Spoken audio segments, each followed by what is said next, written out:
हम जहाँ भी जाते थे ग्राउंड के हवाले से बात करते तो ग्राउंड सिर्फ लड़कों के लिए बना था, तो उनको अजीब लगता था कि लड़कियाँ आकर खेलेंगी। मेरा नाम सबा है और मैं हज़ारा कोयटा फ़ुटबॉल एकेडमी की कोच हूँ और तकरीबन 3 साल से जो है हमने वुमेन फ़ुटबॉल टीम बनाया है।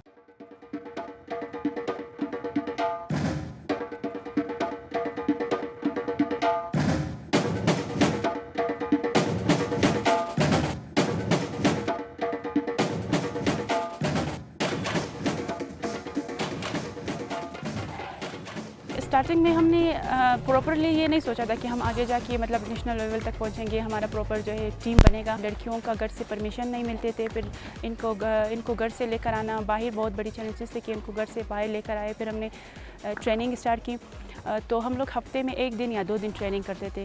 लेकिन हमें जब बुलाया गया फर्स्ट हमारी जो मैच हुई गर्ल्स कॉलेज में, फिर हमने सोचा कि हम एक प्रॉपर टीम बन गए तो क्यों ना हम अपना प्रॉपरली एक ट्रेनिंग स्टार्ट कर लें।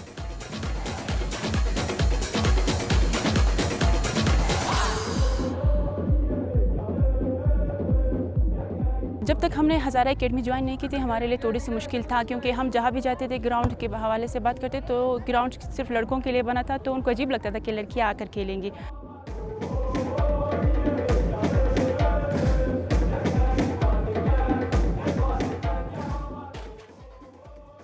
हमारा बॉयज़ का टीम भी इन लोगों के साथ ज्वाइन हो गया और ज्वाइन होकर इन लोग लड़कियों का बहुत अच्छी तरह ट्रेनिंग दिया और ये लोग आगे गए और अभी तो माशरे में बहुत अच्छा पॉजिटिव चेंजेस आई है और बाकी फैमिलीज जो भी है सबसे पहले इजाज़त नहीं देते, अभी इजाज़त दे रही है इन लोगों को।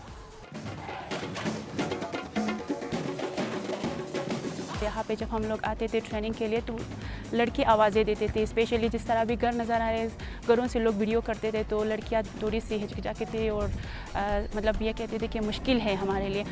फिर हमने बहुत इनको समझाया कि फ़ेस तो करना पड़ेगा, अगर आगे जाना है, खेलना है, शौक़ पूरा करना है तो आपको ये चीज़ें फ़ेस करनी पड़ेंगी।